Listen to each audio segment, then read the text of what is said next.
बुद्ध धर्म व मूल बौद्ध विचार से संबंधित महत्वपूर्ण प्रश्न व उनके जवाब। तो स्वागत है आपका मेरे साइंटिफिक हिस्ट्री स्टोरी चैनल पर। तो चलिए शुरू करते हैं। क्वेश्चन पहला, बुद्ध की प्रमुख शिक्षाएं क्या हैं? जिसका आंसर है बुद्ध की समस्त शिक्षाएं 4 आर्य सत्यों पर वैसे ही केंद्रित है जैसे पहिए का हाल और ताली धुरे पर केंद्रित रहता है।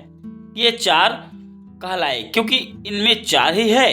ये आर्य श्रेष्ठ कहलाए क्योंकि जो इन्हें समझते हैं उन्हें कुलीन पद प्राप्त होता है, और ये सत्य कहे गए क्योंकि ये यथार्थ के सदृश है। ये सत्य है। क्वेश्चन दूसरा, पहला आर्य सत्य क्या है? जिसका उत्तर है, आंसर है, पहला आर्य सत्य यह है कि जीवन दुख से भरा है। जीवन में दुख है। बिना किसी भी प्रकार के दर्द या पीड़ा के जीवन असंभव है। हमें मौलिक दुखों जैसे बीमारी, दुर्घटना, थकान, वृद्धावस्था और अंततः मृत्यु से गुजरना होता है। हमें मानसिक दुखों जैसे अकेलापन, अवसाद, भय, निराशा, क्रोध और उदासी से भी गुजरना होता है। क्वेश्चन तीसरा, क्या यह थोड़ा सा निराशावादी नहीं है?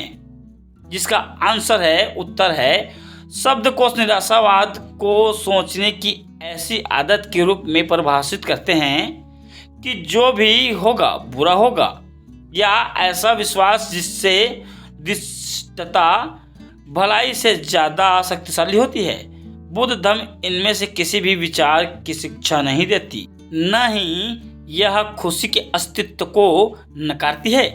यह सरलता से कहती है कि जीवन है तो भौतिक और मानसिक दुख का अनुभव भी होगा, जो उतना ही सत्य और स्पष्ट कथन है जिसे हम अस्वीकार नहीं कर सकते। बुद्ध धर्म निराशावादी नहीं, यह हमारे अस्तित्व में शामिल यथार्थ का सामना करने की शिक्षा देती है। बुद्ध धर्म अनुभव से शुरू होती है। इस अखंडनीय सत्य से सभी अवगत हैं, जिसका सभी ने अनुभव किया है और सभी उनसे बचने की कोशिश कर रहे हैं।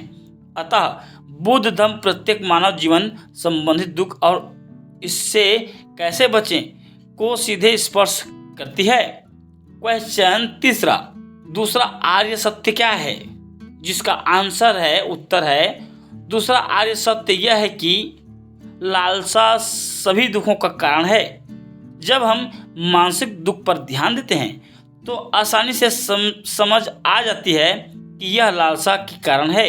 जब हम किसी चीज़ को पाना चाहते हैं लेकिन नहीं प्राप्त कर पाते, हम निराशा या अवसाद का अनुभव करते हैं। जब हम किसी से अपनी आकांक्षाओं की तृप्ति पर खरा उतरने की आशा रखते हैं और ऐसा नहीं होता तो हम नीचा और गुस्सा महसूस करते हैं। जब हम दूसरों से अपने को पसंद किए जाने की अपेक्षा करते हैं और ऐसा नहीं होता, हमें दुख पहुंचता है। हम किसी भी चीज़ को पाना चाहते हैं और प्राप्त कर लेते हैं, तब भी यह प्रायः हमारी खुशी की चिर स्थायी नहीं रखती, क्योंकि समय बीतने के साथ जल्द ही हम उससे उदासीन हो जाते हैं, उसमें रुचि खोने लगते हैं एवं कुछ और लालसा से ग्रसित हो जाते हैं।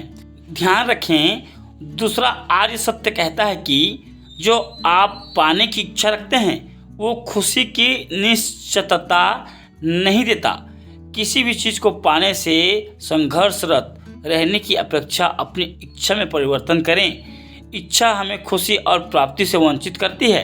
क्वेश्चन चौथा, लेकिन इच्छा और लालसा किस तरह से भौतिक दुख की ओर ले जाती है? जिसका आंसर, उत्तर है, आजीवन किसी वस्तु की इच्छा और लालसा तथा विशेषज्ञता, वो लालसा जो निरंतर बनी रहती है, एक शक्तिशाली ऊर्जा उत्पन्न करती है, जिसके कारण व्यक्ति को दोबारा जन्म लेना पड़ता है।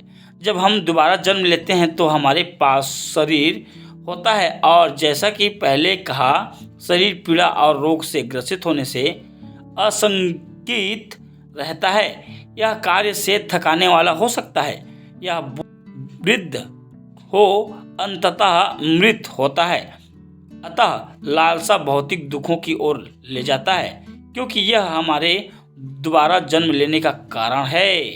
यहाँ दोबारा जन्म लेने से तात्पर्य कुछ अलग ही है। क्वेश्चन 5वां, यह सब बहुत अच्छे हैं, लेकिन यदि हम अच्छाओं का सर्वदा त्याग कर दें, हमें कभी कुछ हासिल या प्राप्त नहीं होगा। जिसका आंसर है सत्य है। लेकिन बुद्ध ये कहते हैं कि जब हमारी इच्छा, हमारी लालसा, हमारा नित्य असंतोष जो हमारे पास मौजूद है और हमारी नित्य अधिक से अधिक की चाहत दुख का कारण, तो हमें ऐसा करने से बचना चाहिए। उन्होंने हमें अपनी ज़रूरत और अपनी इच्छाओं में अंतर जानने की बात कही तथा ज़रूरतों के लिए प्रयत्न करते रहने की इच्छाओं से रूपांतरित करने की बात कही। उन्होंने हमें शिक्षा ही कि हमारी ज़रूरतें पूरी हो सकती हैं, लेकिन हमारी इच्छाएं अंततः हैं जैसे एक बिना पेंदी का गड्ढा। ज़रूरतें आवश्यक मूल्य एवं उन्हें प्राप्त किया जा सकता है और हमें इसे प्राप्त करने के लिए परिश्रम करना चाहिए। इससे बढ़कर इच्छाओं का नियंत्रण कम करते रहना चाहिए। जब कुछ होते हुए भी जीवन का उद्देश्य क्या है? प्रसन्न रहना या संतोषप्रद और खुश रहना है। क्वेश्चन 6वां, आपने पुनर्जन्म की बात की, लेकिन इस तरह की घटना का कोई प्रमाण है कि इस तरह की चीज़ें होती हैं? आंसर, इस तरह के अनेकों प्रमाण हैं, लेकिन बाद में इस बात पर विस्तार से प्रकाश डालेंगे। तो आगे बढ़ते हुए क्वेश्चन 7वां प्रश्न, तीसरा आर्य सत्य का। तीसरा आर्य सत्य क्या है? जिसका आंसर है, तीसरा आर्य सत्य यह है कि दुख का निवारण किया जा सकता है और आनंद प्राप्त की जा सकती है। शायद यह 4 आर्य सत्यों में सबसे प्रमुख है, क्योंकि बुद्ध ने बार बार हमें विश्वास दिलाया कि आनंद और संतोष संभव है जब हम अंतहीन लालसा का त्याग करते हैं, जीवन को पल पल जीते हैं। बिना लालसा के जिंदगी जो हमें प्रदान करती है, उसी में आनंद मनाते हैं। बिना भय, नफरत और गुस्सा के धैर्यपूर्वक समस्याओं का समाधान करते हैं, तब हम खुश और मुक्त होते हैं। तब और केवल तब भी हम संपूर्णतः से जीने के योग्य बनते हैं, क्योंकि अब हम अपनी स्वार्थ पूर्ण चाह को संतुष्ट करने के लिए नहीं जीते। हम पाते हैं कि दूसरों की ज़रूरतों को पूरा करने में मदद करने के लिए हमारे पास पर्याप्त समय है। यही अवस्था निर्वाण कहलाती है। क्वेश्चन 8वां, निर्वाण क्या और कहाँ है? जिसका आंसर उत्तर है, यह समय, स्थान और परिमाण से परे एक अवस्था है, अतः इसके बारे में बात या विचार करना भी मुश्किल है। शब्द और विचार केवल समय सीमा के परिणाम का वर्णन करने के लिए ही सटीक होते हैं, लेकिन निर्वाण जो समय के सीमा के पार है, कोई गति नहीं, कोई संघर्ष नहीं और अतः बुढ़ापा या मृत्यु भी नहीं। अतः निर्वाण सनातन है, क्योंकि यह सीमा के परे है। यहाँ कोई कारण नहीं, सीमा नहीं, स्वयं का बोध नहीं तथा स्वयं नहीं, और अंततः निर्वाण अंततः है। बुद्ध ने हमें आश्वस्त किया कि निर्वाण असीम आनंद जैसा अनुभव है। उन्होंने कहा कि निर्वाण सर्वोत्तम आनंद है। क्वेश्चन 9वां, लेकिन क्या कोई प्रमाण है कि इस तरह का परिमाण अस्तित्वगत है? जिसका आंसर है नहीं, ऐसा नहीं, लेकिन इसके अस्तित्व के सत्यता को जाना जा सकता है। अगर ऐसा परिमाण है जिसके समय और स्थान प्रवाही हो और ऐसा प्रमाण है जहाँ इस विश्व का अनुभव करते हैं, तब हम निष्कर्ष निकाल सकते हैं कि ऐसा भी परिमाण है जिसमें समय और सीमा अप्रभावी है। यह निर्वाण है। यद्यपि निर्वाण के अस्तित्व को प्रमाणित नहीं कर सकते, फिर भी हमारे पास बुद्ध के वचन है कि यह होता है। उन्होंने हमें कहा, जो अजन्मा है, जो नहीं हुआ, नहीं बना और मिश्रित नहीं हुआ। यदि कोई जन्म नहीं हुआ, नहीं बनाया गया, यदि कोई जन्म नहीं हुआ, नहीं बनाया गया और मिश्रित नहीं किया गया है, उससे भागा नहीं जा सकता है। जो यहाँ पर जन्मा हुआ, बना और मिश्रित है, लेकिन जब अजन्मा है, नहीं हुआ, नहीं बना, नहीं मिश्रित किया गया उससे भागा जा सकता है। जो जन्मा हुआ बना और मिश्रित है, हम इसे तब जानेंगे जब प्राप्त कर लेंगे। उस समय तक हम अभ्यास करते रहेंगे। प्रश्न 10वां, चतुर्थ आर्य सत्य क्या है? जिसका आंसर उत्तर है, चतुर्थ आर्य सत्य दुख से निवारण के उपाय का मार्ग है।